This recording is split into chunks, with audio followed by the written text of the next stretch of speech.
Hey there, and welcome to the latest episode of the Mind Body Health Podcast, the podcast where we do what we can to arm you with the tools to live your best life. And remember, importantly, move towards happiness, whatever that means to you. Because we all have our own version of happiness, we all have our own version of what's fulfilling, all have our own version of success. And that's what you need to work towards all the time. And we always try to arm you with things that will improve your mind, improve your body, improve your health, and all aspects of your life. So this is going to be another power-packed episode with a lot of great content. And I'm delighted on this particular episode I have a wonderful guest live from the Cayman Islands. It's the first time we've ever had someone from the Cayman Islands. So it's great to have Lorna Murphy on, who's a personal business coach. She's an expert in psychology, neuroscience, all different areas around that. And we share a huge passion around mental health and mental health awareness. So we're going to talk about that as well as many other topics. And Lorna will share her journey with us as well of what has taken her to where she is this moment, where she's impacted many lives. So Lorna, amazing to have you on the podcast. Thanks for giving us your time. Thank you so much for having me. I'm excited for today. Yeah, you have a lot to share. You're doing great work. So, I'm excited for our listeners to hear all the different information, to hear about your story. And whenever I have a guest on, it's where I always like to start. It's kind of like you are where you are right now. And like everyone, you're on your own journey, but like you're 20 years now in your field, you're impacting a lot of people. And along that way as well, you impacted yourself positively as well, But where did all this start? Go right back as far as you want to be when you were a child and kind of the different experiences that kind of have formed you to where you are right now and the kind of lessons you learned along the way from different experiences, good or bad, because they're both beneficial. Okay. Well, I'm never one to make a long story short. So, throw that up. I guess we go back to childhood. Like growing up in Northern Ireland, it was, for Mana, we weren't that bad. It wasn't that bad, but it was still, an issue with the troubles and whatnot. And so I grew up in a housing estate, council housing estate. Parents didn't have much money at the time. Father, we always had access to the farm because my dad was from the farm, but my grandmother lived up there at the time. So he'd be away in the morning to milk the cows, dairy herd.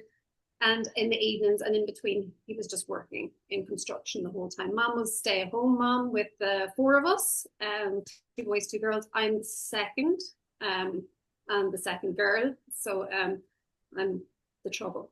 And I'm the kind of problematic one. I was asking my mom, I was saying to her, what would you describe me as a child? And she said, you're very self-confident. I was like, seriously? Because I don't feel I was self-confident. And she said, well, let's say you knew your own mind and your opinion. And were you aware of that at all at that age, or would you actually felt the opposite? I guess there's always been a bit of insecurity, always maybe imposter syndrome or whatever else, because people see me as being really confident now. And so when I do my training or when I'm doing my coaching or whatever else I'm doing, the feedback is Lorna's so confident, she's so much energy, but I'm leaving it all there. Do you know what I mean? I go home and then I'm in a bundle. Yeah. After it, because I've just given so much to it. But there is that satisfaction. I love delivering courses. I love coaching people. To see that moment where they have this realization that my life could be entirely different. And it's that you can see it in them. Their whole mindset just changes. Their whole perspective, their lens on the world just changes. And that's why I do what I do. That's the satisfaction for you. That moment, I love it. And it's just such a change. And I've been, I've had those moments myself. They don't necessarily have to be these through coaching, through therapy experiences. One of my biggest realizations came at a bus stop in New York. And so I had missed the bus. I wasn't working for a particularly nice employer at the time. And I'd missed the bus and I started freaking out. I was maybe about 20 at the time.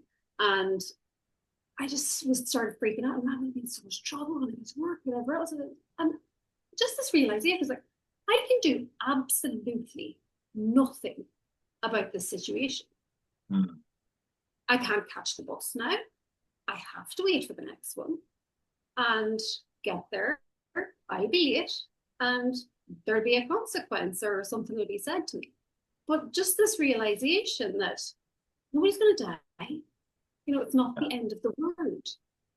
So that was kind of, it doesn't have to be this big epiphany transcendental moment, you know, it doesn't Totally, have to yeah. be But that, meditation. had you gradually, like over, you said you were 20 then, and like it's again, the important thing that people need to, I suppose, learn is that to focus on what you can control and not on what you can't control, and to get less and less impacted by what you can't control. Like we spoke before we came on, learning how to manage your emotional state is really important. But it's something that's not easy. It's something that takes time.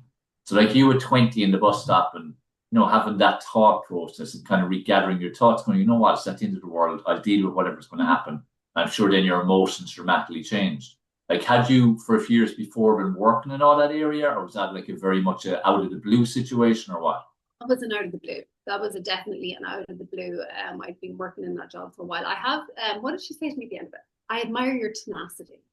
When an employer says that to you at the end is you should have quit so many times, but yeah. And so that was just like kind of one moment, but like throughout my life, kind of that knowing my own mind, that being opinionated, and I knew that I thought differently. I knew that I had to know the why. I had to know why, and so I can remember being prepared for communion, and so this is P3, and I was like, well, what does a soul look like? Because we were being prepared for confession, and I was like, what does a soul look like? Nobody's ever seen one.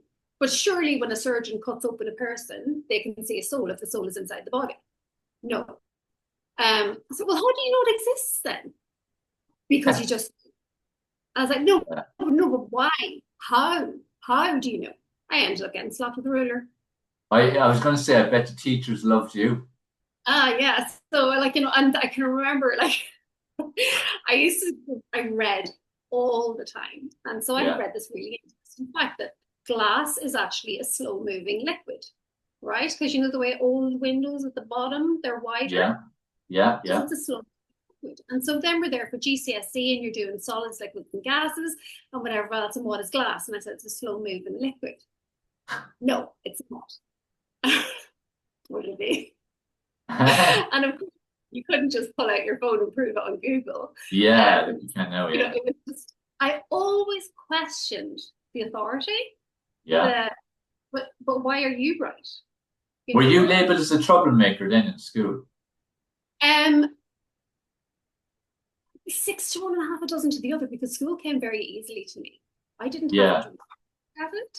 Like you did well at school, but like that you question. Yeah, because the reason I ask is that there's so many people, and I even think back at school now, and the people who are seen as the troublemakers, let's say stupid people, put into the lower classes, all that, more often than not are the ones who actually were just asking questions. And that wasn't light, because it was like, sit there and learn what I'm telling you, and that's it. If you asked the question, it was like, didn't want that. So it was like, shut up, you're a troublemaker. And they were typically branded that way. And obviously, for many, that will have had a lasting impact on their life forever in terms of feeling inadequate, unheard, unacknowledged. They can never be good, because if you're hearing that often enough, it's sowing that seed and you actually believe it fully. Completely. And, authority figures really need, of all teachers and coaches and employers, they really need to realize the impact that they can have on other people's lives. As an authority figure, people will believe what you tell them if they're not used to challenging it. And so, with having discovered the work of Carol Dweck and growth mindset and fixed mindset. So when that book came out, I was a learning and development manager. And so I was like, well, of course I've got a growth mindset. Anybody can learn anything. But the more I got into it, the more I realized that I had some fixed mindsets towards certain things in my life. And that I wasn't good at it, that I was never going to be good at it.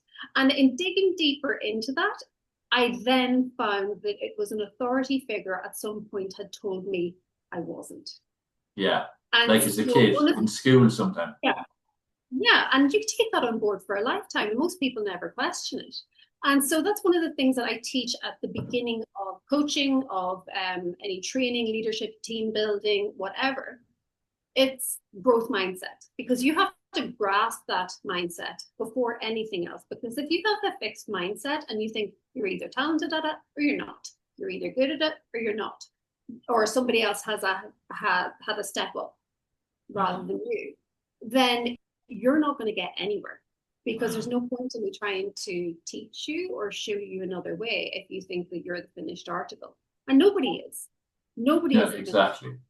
That's what I always say. I always say to people, it's like in life, it's making a commitment to evolve into a better version of yourself throughout your life, because that's the power we have. That's like for me in my journey, and people sometimes say, oh, you do all this and you've achieved this and you're positive, blah, blah, blah. And say, yeah, but hold on. I'm 30 years in the making. There's 30 years of evolving. And even in a year's time, I'll be a different person in some shape or form in a better way, because I'm always working myself. Same in 10 years and so on. Say reverse, I'm a different person now than was 5 years ago, 10 years ago, 20 years ago. And it's just about being committed to that, but also knowing that you can. You don't have to stay where you are. You can keep evolving, even just small steps. And once you know that, you can't not know it. And the responsibility is then placed on you.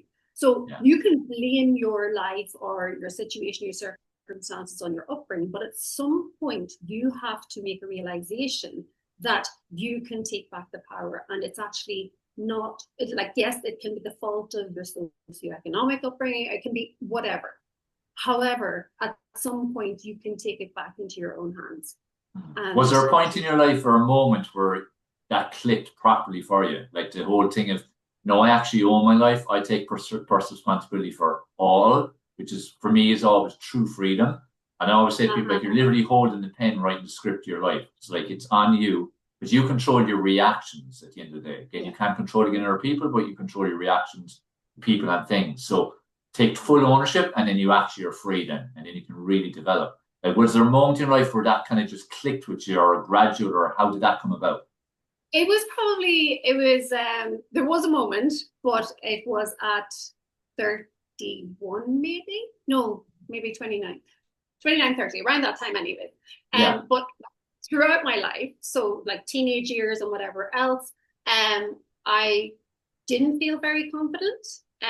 Even though I was getting the results, I was on the netball team, the rowing team, the track and field, the cross country, and I was getting all of the good grades without having to put that much effort in. But I always felt less than, and I always felt it was my fault. So I suppose there's an accountability there, but there's also a victim thing, and it was my fault because I didn't know how to help myself. I hadn't been shown a different way, and so that then it put it externally to me. So I've been suicidal in several points in my life, and I took my first attempt at 13 and my second at, I think it was 15. And the one at 15, they actually committed me for 2 weeks. Oh, yeah? So there was no help after the first one, pumped stomach, whatever else. And that was it, was there nothing after, like not much follow-up, nothing? It was like, okay, look, go back to life. Nothing, back to work, back to school 2 days later, say nothing and hope nobody finds out. And then the second time, well, it was glaringly obvious. But I was kind of rebelling. I was probably self-medicating with alcohol when I look back on it.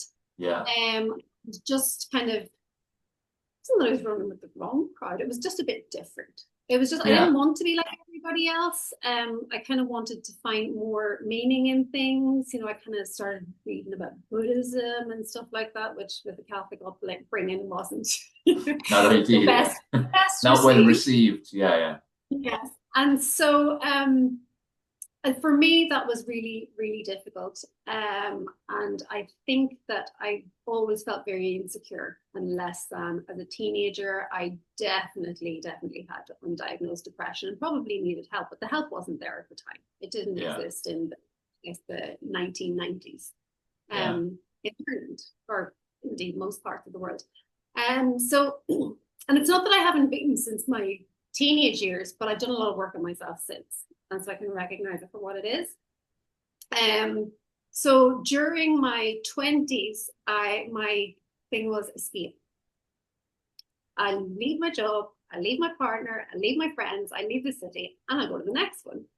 So as soon as I was 18, I went to Liverpool for college because, well, number one, I wanted to prove I didn't have a problem with the English, and wanted to put myself into that situation.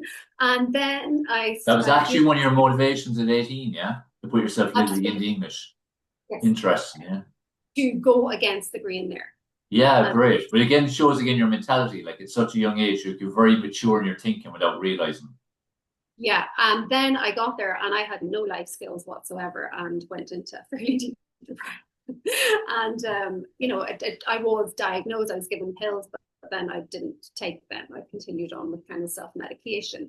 And then straight after that, a week after finals, I was in New York for a few years.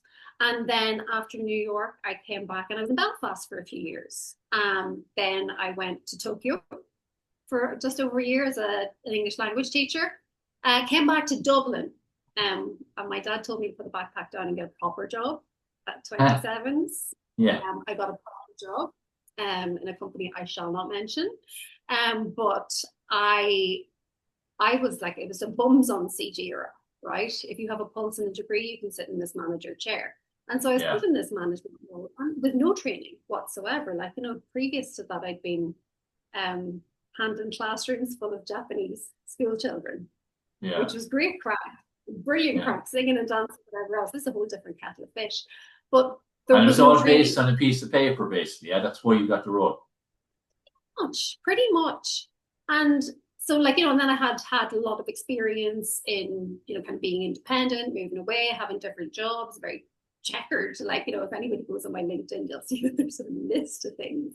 And that wasn't thought of that well at that point in time. People were more into that job for life and commitment and loyalty to a company. But for me, I realized very, very quickly that I was a terrible, terrible leader. I was horrible to the people that I led. And I wasn't even leading them, to be perfectly honest. It was very much insecurity, insecure management, and using title and hierarchy.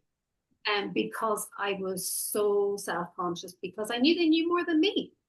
The people who were reporting to me should have been in my job, but they weren't, and there was no training given. So at that point, I decided to do the Irish Life Coach Institute diploma in personal and business coaching.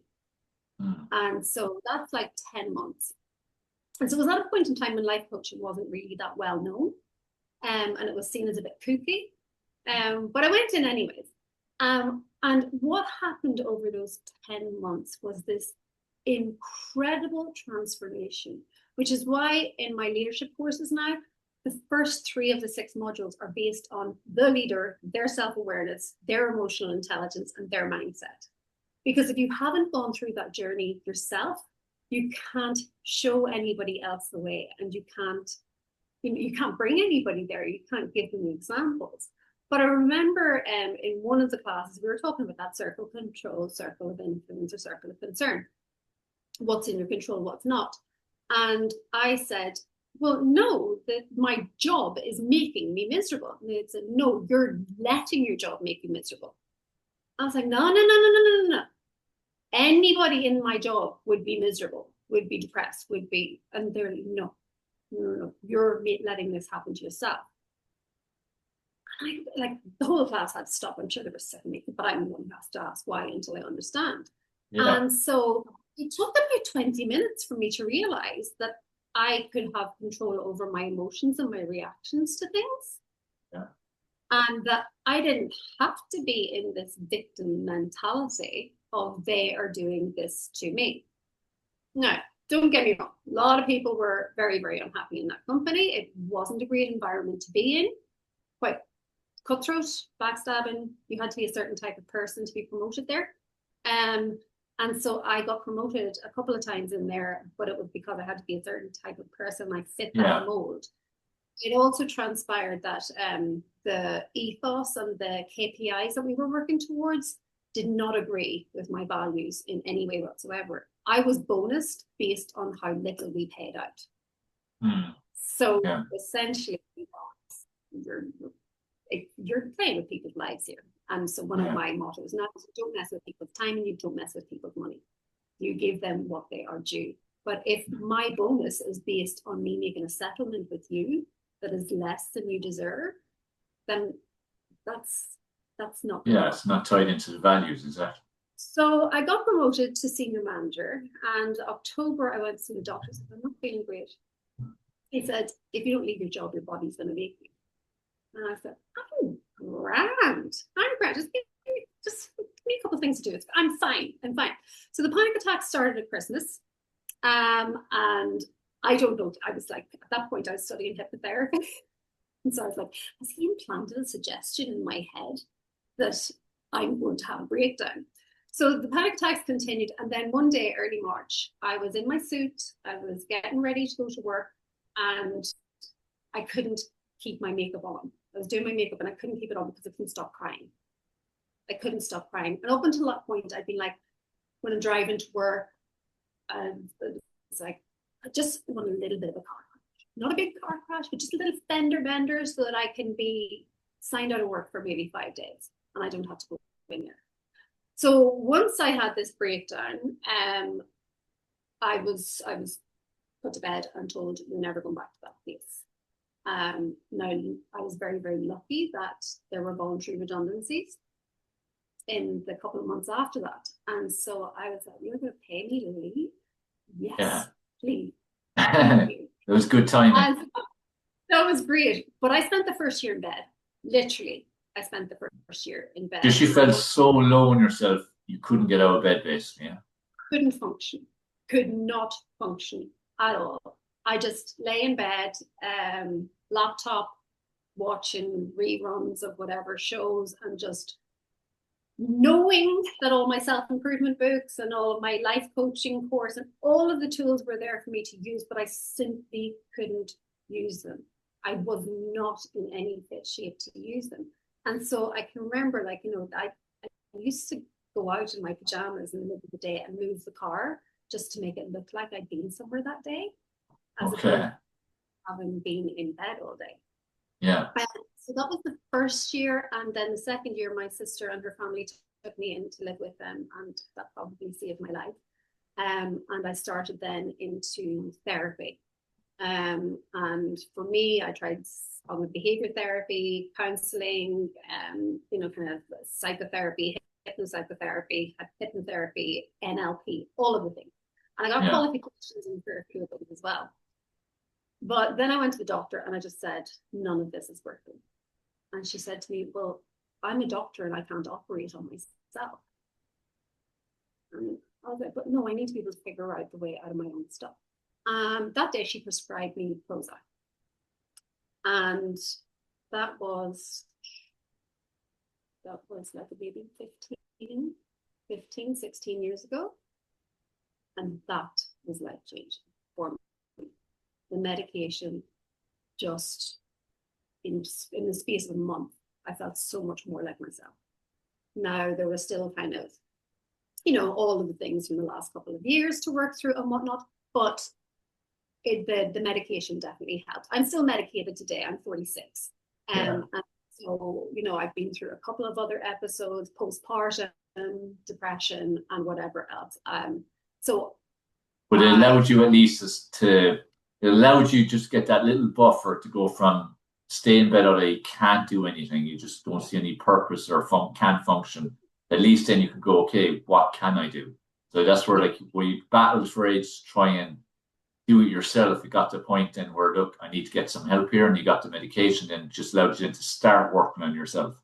And it was a culmination of all different things that happened in your life as well as the job.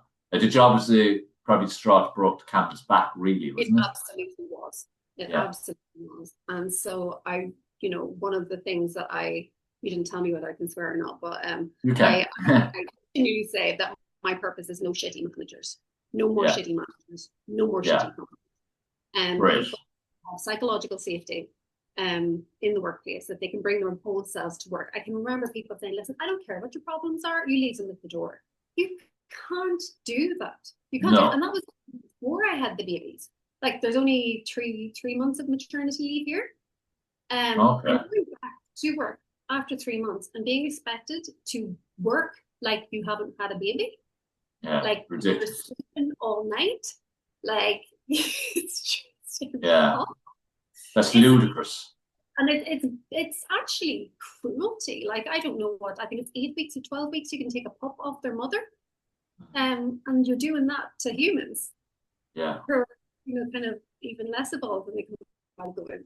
Anyway, so after that, time spent up in Derry living with my sister, and she looked after me so well, her and her family and my nephews. Then down to Dublin, again, with my partner, who's now my husband, and just kind of got a job working in the European College of Management, and it was a nice office manager job, director of professional programs. It was grand. And then, how long was that after you got the medication, actually? About a year. Yeah, so it took a year for you to get to a position where you thought, you know what, I can go working again.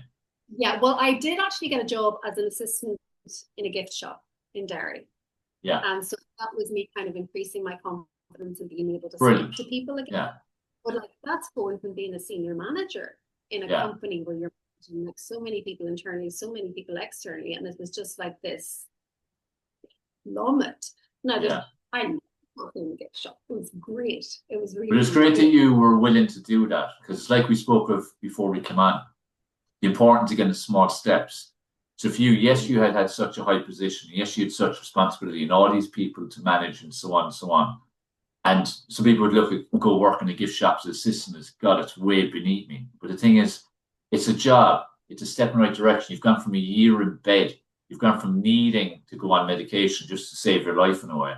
And now this is an important stepping stone. It didn't matter if it was a hostel, a gift shop, a baker's, it didn't matter what it was. Just the fact you're working, interacting with people was a massive step. Yeah, absolutely. And so it's really strange that during the time that I was doing this, so when I was in Tokyo in like 2007, I had a marathon had always been on my to-do list. And so it just so happened that Tokyo's first international marathon was happening then, and all foreigners got automatic entry. So I was like, okay, this is me. Now, at the time, I was out probably about 5 nights a week, and I smoked, and I was a fair bit heavier than I am now. And so that how am I going to go from this to being a marathon runner? So I think the muscle memory from teenage years took back over, and I knew that I had to start thinking like a marathon runner. So what would a marathon runner do? They go to bed. They get up and they do the run in the morning or whatever else. And so I only wanted to do one marathon. And when I crossed the finish line of Tokyo Marathon, I burst into tears. My friend Barry was mortified beside me. He was just but that feeling for me was just so addictive. Yeah. It was so addictive. And so during it wasn't your first only marathon, was it? Oh no. No, you became addicted. Yeah, that's the thing I always say. When you cross the line in any race, your first race, you, especially when you go half marathon or triathlons, whatever, things that are more demanding on the body, you always feel wrecked. You have an element of pain, but you're going, oh Christ, when can I do this again? It's like such a mixture of emotions, like such contrast in emotion. And the thing I love about the 26.2 mile is that you feel every single emotion during everything. Yeah. You're at the start, you're all like, yeah, this is great, sure, I'm going to do a great pace or whatever. Maybe I'll go a bit faster. No, I'll keep my pace and see what happens. And then it's like, oh, for God's sake, this is so boring during the teen miles, and it depends on the course as well. And then like 20, mile 20, you're like, right, only 6 more to go. And then it's like, oh, so these are the longest 6 miles of my life. Yeah. But then you cross the finish line.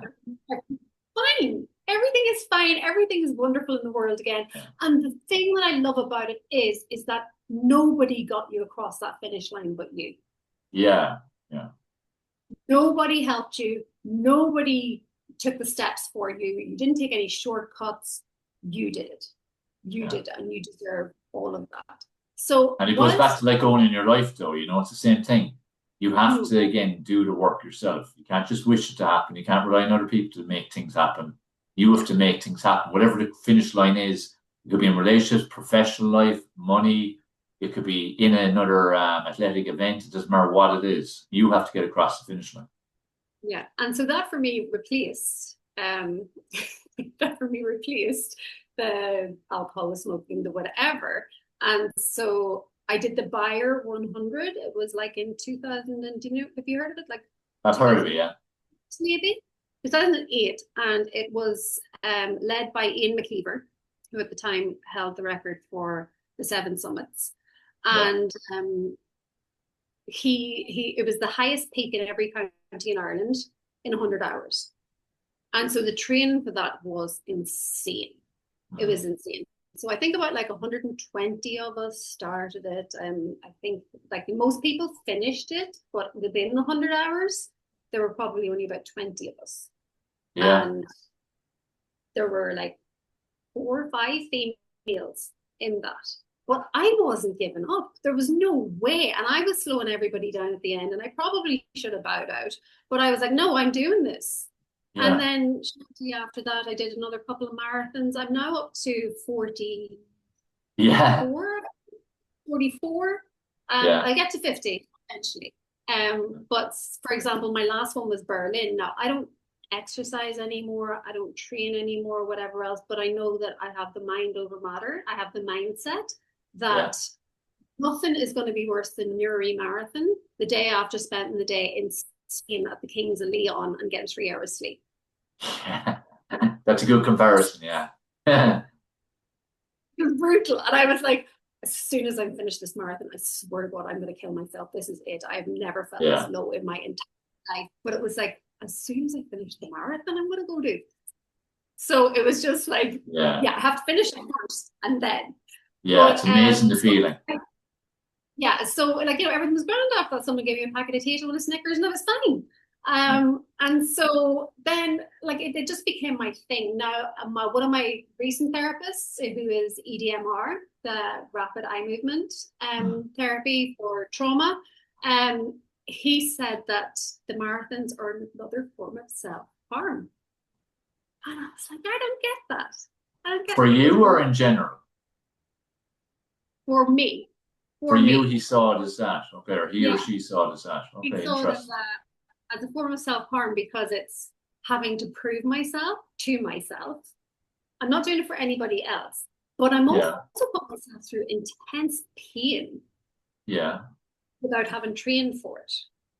So that was just a really interesting point of view from It's him. interesting, yeah. The only thing, one thing I'd try, like, you could argue either way, I suppose, in that one, but the only thing I suppose is that at least it's a positive version of it, because there's so many benefits to it. So you're not necessarily doing harm to yourself, even if it was partly that, like his angle or her angle. That's an interesting kind of perception of it. Yeah, I thought it was a really interesting take on it. And I journaled on it for a while and big into journaling. I love it. And just getting all the thoughts out on a piece of paper. Powerful. And it's like that actually does make sense to me on some level. Yeah, did it make sense to you? You started talking, maybe there's something to it. It wasn't definite, but it was possible. Yeah, it was like, who are you trying to prove yourself to? Why are you doing these things? Why are you doing the marathons? It's like, that's who I am. That's what I do. That's my identity. Obviously, 9 years ago, having become pregnant and had 2 kids since, whatever else, that all went on the back burner. But because I still do the marathons, people see me as a runner, whereas it's a once a year thing. So like I did Berlin, for example, last November. It took me like 6 hours 15. I was walking the most of it. But I got there. Exactly. And it's all that matters. And I felt good about myself. Obviously I'm like, oh, well, you could have had a time if you had trained or whatever else. But the what if isn't really helpful to anybody. So that's the kind of the exercise thing, like pretty much to extremes. Everything's been to extremes. But it's like that, but that's where you get excellence. It's like even the work you do and stuff. Like you're at a great level. You've got to go level. That's because of your drive for excellence, and that's not again a bad thing.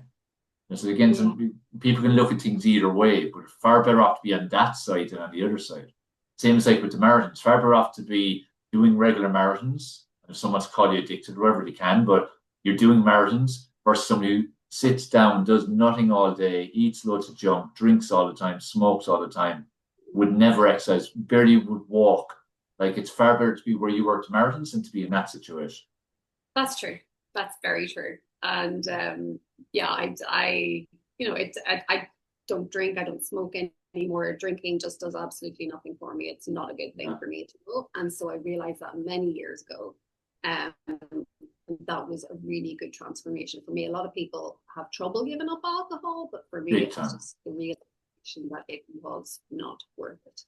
Like, that's a huge positive that came out of going into the marathons. That's a massive, because again, think even simple things like, narrow, but in terms of your brain function and your energy and stuff on a daily basis and your mood, which obviously all those things that impacts just in the moment. But then bigger picture, think of longevity and health and your independence as you get older and be able to do whatever you want just a little bit slower. Like, all those things will have a huge impact on that, preventing disease, so on and so on. So, like, there's so many positives that come out of that part of your journey. It's incredible. And it's great now because, like, the kids are 7 and 9, and they did their first 5K last. Oh, brilliant! Last Sunday, yeah. Walked or whatever else. But it's so interesting that my 7-year-old, so they're teaching emotional intelligence and empathy and all of these things in school. And he took a spill during that 5K. Like, he was running and he took a spill, and like he was all cut up, his hip was cut up or whatever else. And he was like, "Mama, I can't do it." And I was like, "Get on my back, I've got you." And after about 5 minutes of carrying him, there was a bus stop. And he said, "Can we stop here?" Okay, no problem. He sat down on the bench, he crossed his legs, he went into this mudra position, he closed his eyes, took 5 deep breaths and said, "I'm good, I've got this." Yeah. That's brilliant. Did you teach him that, or he saw it somewhere? He saw it somewhere. Brilliant. He saw it somewhere. I didn't teach him that. I've told him to take the deep breaths or whatever. Yeah.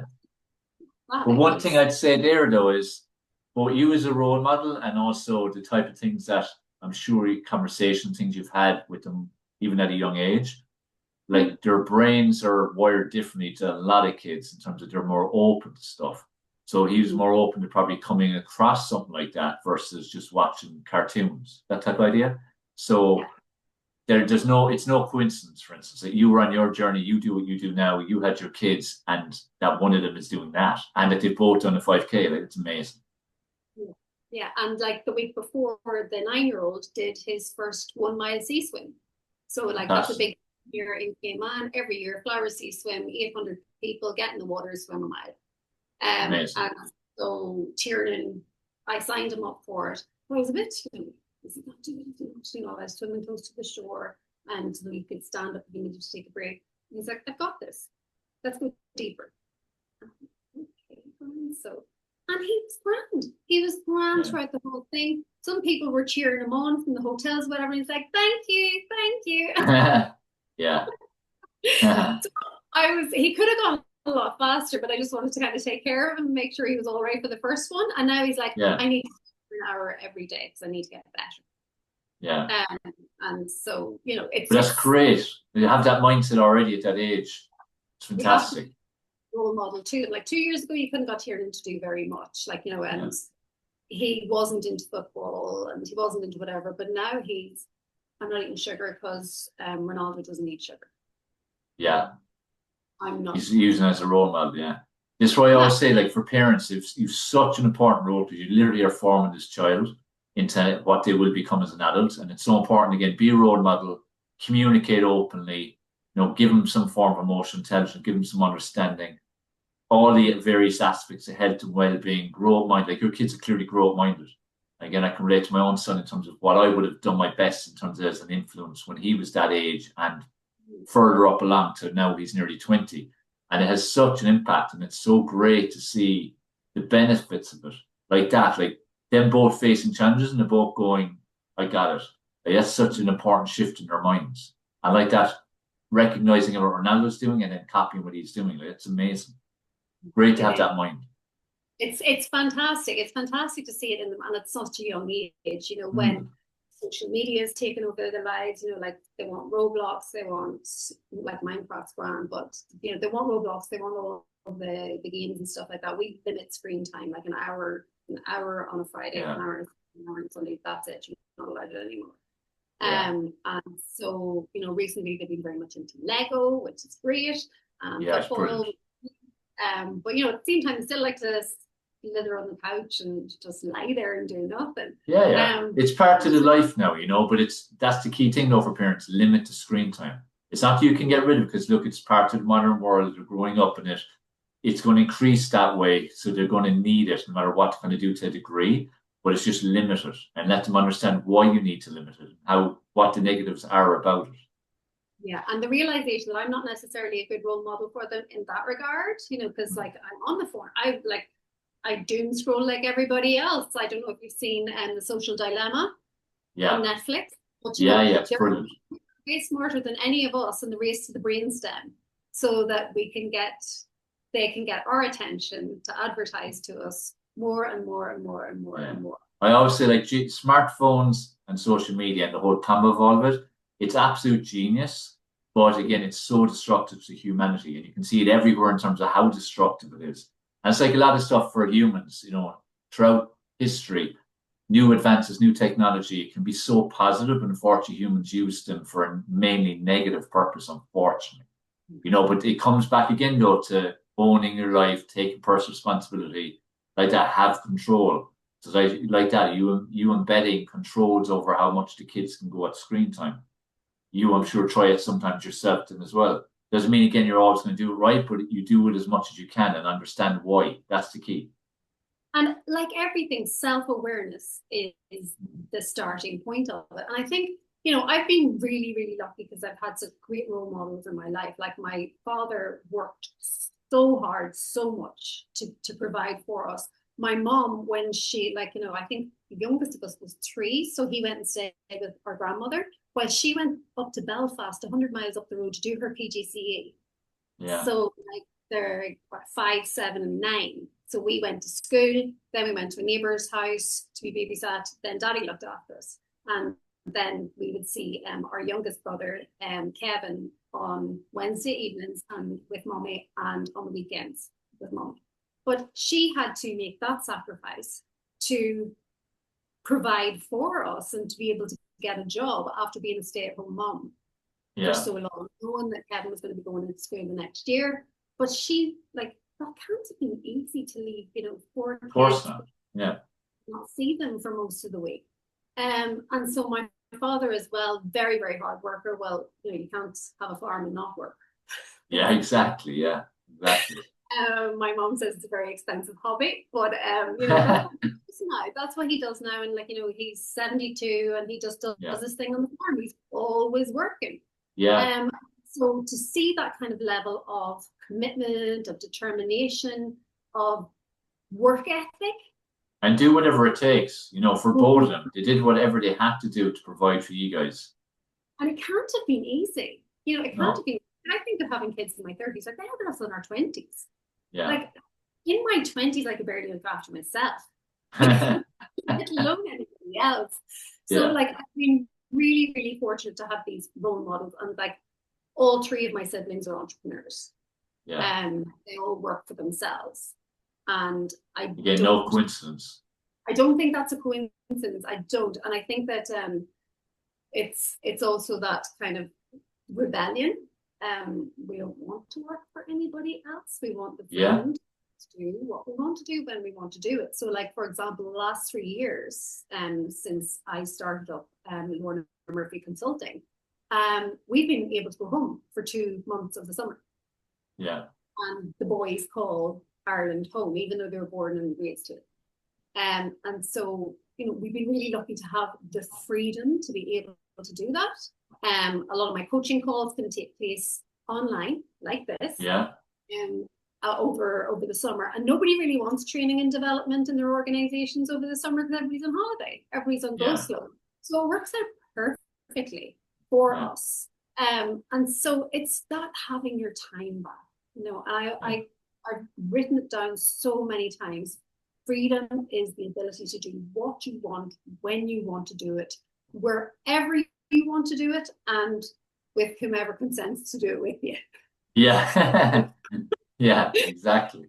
Well, that's freedom. It's not having the big mansion. It's not having the flash cars. It's having your time back. It's, time's the most precious thing. And that's what people need to learn. Because again, in the fast-paced world we're in, people don't even stop and think anymore. They're just on the hamster wheel. And their lives are just ticking by. And they're typically increasingly becoming unhappy. And they're creating more and more regrets for the future, when they need to press stop and go, okay, what am I actually doing with my life? What am I doing with my time? Tomorrow's never promised, basically. no, I need to kind of cop the hell onto myself now and start. We're living towards the life and creating the life that I actually want, and use time as precious as it is. Like, respect it. Yeah, and so that was one of the things about coaching, that it was very much, you are the life by design, not by default. Yeah. And I really agree. But one of the things after the breakdown I had, was because of the fact that I had been such a perfectionist, such a, like, this has to be perfect. One person said to me, done is better than perfect. Yeah, done exactly. is better than perfect. And the thing is that nobody knew what you intended as the output. So whatever you put out there is probably better than what most people who are not informed in your field are putting out there. Yeah, because doing is the key. It's like perfectionism is another word for procrastination is another one. Yes. Yeah. You know? So get it done. Done it earlier. You're just like, when you finally sit down to do it, it's like, why didn't we just do this when it was small? Why did I make this so big in my head? And I don't procrastinate over things anymore, but I kind of have the awareness that what I am is procrastinating, and then I can dig a bit deeper into that. And so to kind of stop those wheels of anxiety, or also ask people for help. There's some things that I just don't like to do, and I will procrastinate them forever. But I have a friend who loves doing them, so I just pass them over to her. That's it, the power of delegation. Yeah, and it's sharing the load. You don't have to do it all by yourself. Yeah. And it's like you don't have to reinvent the wheel when you're starting a business or whatever else. Just somebody's done what you want to do. So just don't reinvent the wheel. Ask them what they did, or read their books or whatever else, and just do that. Yeah. And there's a lot of trial and error. There's a lot of learning. And we learn more from our mistakes, human nature. Totally. And the threat. And that's where the reframing is important around mistakes and failures, especially, and things like that. We have such negative energy around those words, when we need to embrace them and welcome them and want them nearly. Because if you don't get them, you can't learn. I think it's no difference like Edison to light bulb. You can say he failed 999 times, 9,999 times, and then 10,000 times he succeeded. But he didn't. He learned every time. So again, it's all about reframing. Embrace failure if you want to use that word, but it's more you get lessons all the time. You keep getting better and better and better. So, and these are things that the masses need to understand and learn and hear. Reframing, mindset, small steps, all these different types of areas. That kind of leads nicely to an area I just want to talk about with you before we finish up. I know you're so passionate about it, and I'm passionate about it, and it's so badly needed. It's a whole area of mental health, and what you're going to take is on mental health, the state of the world right now from a mental health perspective, what you feel needs to happen, a couple of little tips for people on how to deal with their own mental health. I think so. I did the Cycle Against Suicide there in Ireland, Jim Breen. Brilliant. Yeah.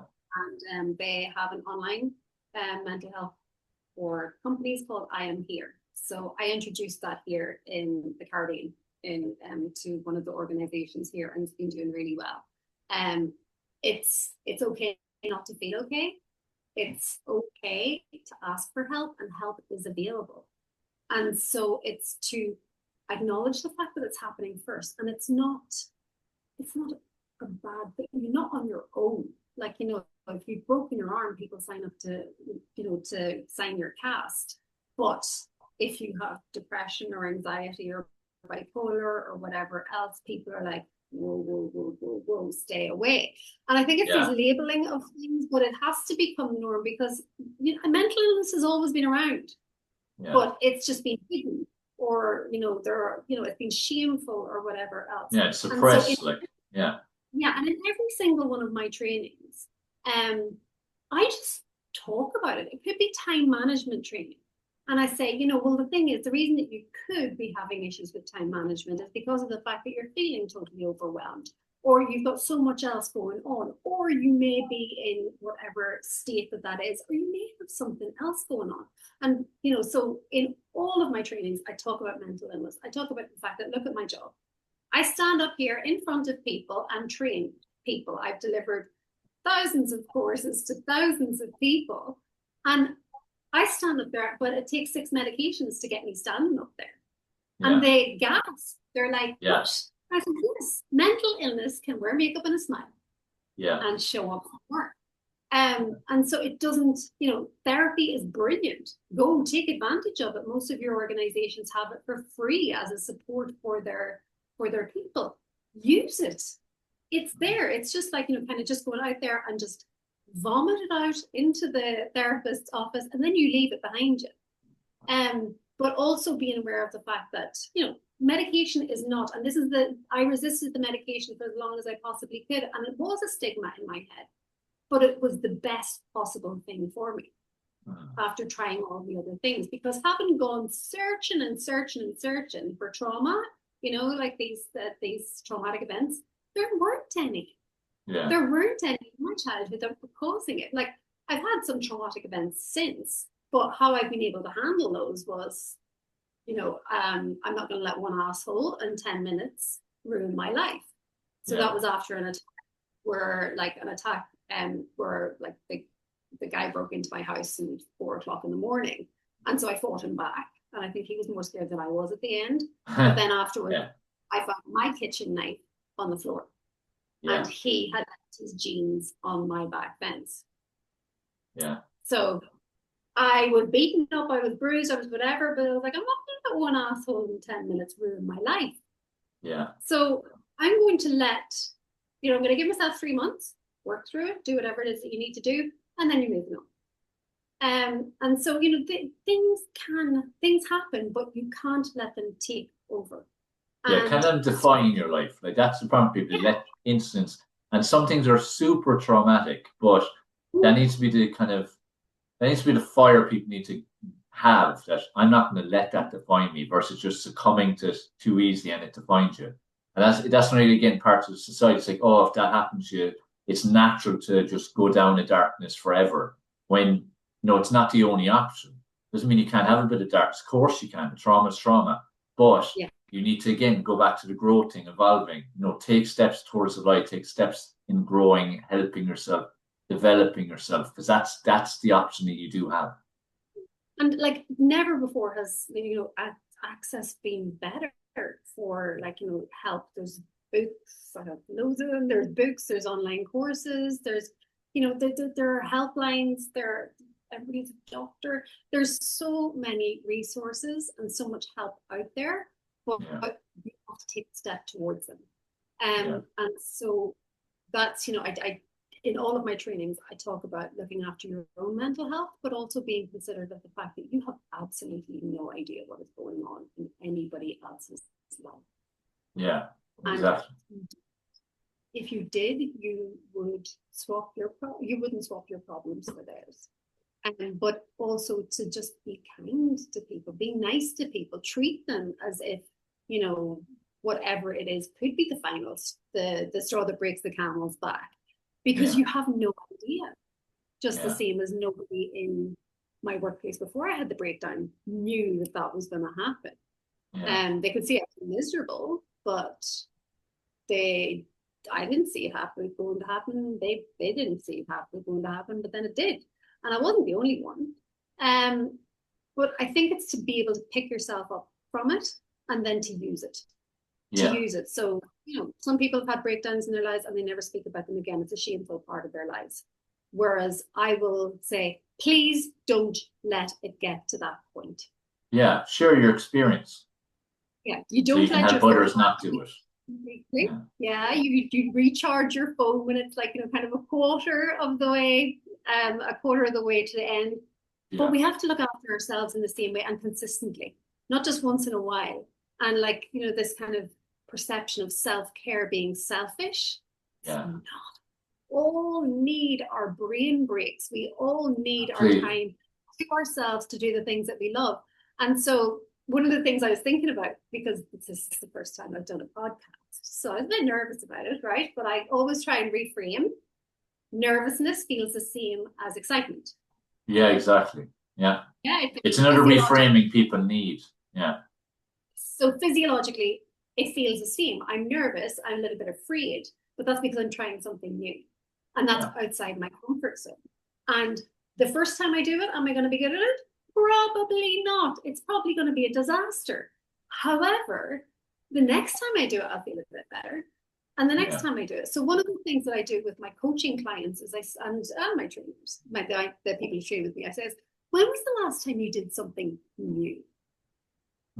And especially for grown-ups, when was the last time that you did something new? Because 80% of our days are on autopilot. Yeah, people are doing the same thing all the time, living the same day every life practically. And your habits become your life. And so we don't really take the time to question our mindset or why we do what we do. Why is it? And so I've gotten in trouble in a few workplaces because I go in and I say, well, why are we doing it that way? Well, why are we doing it that way? Why are we even doing this at all? Why are we spending so long talking about this when there's only like 3 instances of it a year? And so I ruffled a few feathers with that. Also, I realized that I have to be more empathic and emotionally intelligent because the policies and procedures that I might be saying aren't fit for purpose now. Someone put blood, sweat, and tears into them 3 to 5 years ago. And so I'm calling their babies ugly. You know, they ownership of them, they feel an affiliation for them, but they're not fit for purpose right now. But we all have to put our egos aside and say, well, what's going to get us the end result? Yeah, what's actually best? Yeah. And so like one of my best managers said, I may be wrong, I often am, but here's what I think we should do. That kind of leadership, I think, is incredible. To invite respectful challenge discussion, get ideas from everybody, and it doesn't matter whether it's my idea, your idea, it's whatever's best. Exactly. And that encourages other people speaking up. And when people feel that they've made a contribution and had a say and a bit of autonomy in the workplace, they feel more psychologically safe there. They feel more autonomy. They feel as if they've had more inclusion and belonging. And that really helps with mental health. So when people are talking about work environments and toxic cultures and things like that, it really needs to start at identifying what culture is. How do people feel on Sunday night? How do they feel in the morning before they go to work? You know, and if they're in a threat state constantly, they can't do their best work because the blood flow isn't over to their prefrontal cortex. They're in threat state because they're looking over their shoulders, what's coming at me next? And so they can't do their best work. However, people can be relaxed and they can bring their whole selves to work. It's significantly better, but that includes talking about mental health, mental wellness, and being able to say, you know what, I don't even have to tell you what it is, but I've just got a bit of stuff going on right now, so I might be 100%. Yeah, that's interesting. A safe space for discussing it. Be open about your own situation. Yeah, and so if you say that, if you're brave enough to say that to your team members, normally what happens is that your team members say to you, oh, well, that could be me next week. So let's carry you for this week. And be me next week. Yeah. And I think that we need to really get more of that integration and that interdependence. And people talking face to face, having actual conversations with each other, because, and I know that the newer generations who are coming up in the workplace are having lived through COVID and lockdown and everything, they haven't developed the same social skills as those who have to interact face to face. You know, those of us who remember having the phone attached to the wall. And just to give an example of that, like a friend of mine sent one of her front desk receptionists to a training of mine on communications. And she said she can't even take a phone message. I said, well, what age is she? She said she's 21. So she's never had to answer anybody else's phone. So what is common sense for you or anybody who grew up in our generation on how to take a phone message isn't common sense for her because she's never had to answer someone else's phone. So it's to be able to continually learn and be open to other people's experiences. Like we've got about 150 nationalities here in Cayman. It's very, very diverse. It's a melting pot, but it's so interesting. Yeah. It's so interesting. So many different people to learn off, different cultures and mentalities. Yeah, different attitudes and ways of doing things. So I think we should always be learning. We should always be open. And one of the most the best ways that we can be open is to say, my behaviors all come from my mindset. And what is my mindset? And one of the biggest realizations can be, my mindset could be wrong. Yeah. Yeah. And just be open about it. And look, it's like everything you said now for the last while, especially, the communication is the key. And to create, workplaces need to create safe spaces for communication, just like how homes do. Make sure everyone feels comfortable opening up and speaking about how they actually feel, and asking people how they feel, and genuinely asking them how they feel. Even ask them again if they do the usual, I'm grand, or I'm okay, or no, not too bad. It's the usual phrases. It's like, no, really, how are you? It's like, no, you're trying to drill down again. But just make sure people feel comfortable in sharing where they are. Because, again, we need to normalize, again, the whole mental health talk. We need to normalize openly speaking. Whether you're male, female, it's irrelevant. Just speak about how you're feeling. Because, again, once you keep it inside, it's like a poison inside your body as well. And too much of that's literally going to lead to bad health. It has to, Exactly. It'll always come back. Your body will talk to you if you're pushing it too far, and that'll always happen. Just the body can take a lot, unfortunately. So that's nearly a drawback. Powerful thing. Yeah, exactly. Yeah. But Lorna, that's been amazing. Like, your journey is incredible, and like, it's so inspiring to see where you've come from and the different stages along your life, and the way you're learning all the way along, and you're continuing to learn. And it's really great the way you're so authentic in that, you admit that you're not perfect. Even theoretically a lot of stuff. You're not necessarily applying it all the time or some of the time, but you're aware of it. You're continuously trying to grow and develop. And that's where, again, no coincidence, the way your kids are and their mindset, and that will keep developing. And that'll be a source of a lot of pride for you as they go into teens and beyond. I can guarantee you, just seeing from my own son. And just the key thing is just keep being, again, a shining light. We need more and more people like you in the world.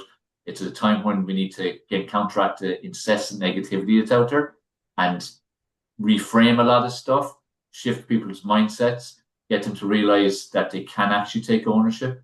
And like, these are the kind of messages that need to go out there far and wide. And that's, again, why even I'm so passionate about this podcast as well as other stuff I do, trying to get these messages out there. But thank you for your time, because, again, I know it's precious and you're busy and you're doing lots of stuff, a lot of great work. But it's been a pleasure to have you on. It's been absolutely my pleasure, Dave. Thank you so much. And you were brilliant as well. I know you said your first time might be awful. It definitely wasn't awful. It was brilliant. So you Next passed. time will be better, though. Everything can always be better, no matter what you're doing. So, guys, I'm sure you enjoyed that episode. I'm sure you've enjoyed all you've heard. The main thing, like always, is remember, knowledge is not power. It's the implementation of knowledge is power. So there's some elements that you would have got there, little tips, little nuggets you would have related to some parts of Lorna's story, I'm sure, or situations we discussed. Make sure you take action. Otherwise, again, it's wasted knowledge. Make sure you take some form of action. Just pick one small thing to do straight after this, or in the next few hours, or tomorrow, but soon. Don't leave it too long, and then build on it and build on it, build on it. Remember, that's the point of this podcast, to give you tools, to give you some inspiration, to give you some strategies, but for you to implement them so you can enrich your own life. And in doing so, you're most likely going to enrich other people's lives, because we are all energy. And when we improve our own energy, we naturally improve other people's energy without them even realizing. And then their lives will improve, and so on and so on. So we all can be a force for good, every one of us. You don't have to be an expert or guru or anything like that. So put things into action and let us know your feedback. Make sure you leave a comment below the episode. Make sure you share it. And thank you for taking the time and investing in you by being on this podcast and listening in, because I'm sure there's millions of other things you could be doing. So take care. We'll speak to you on the next episode, and happy implementing.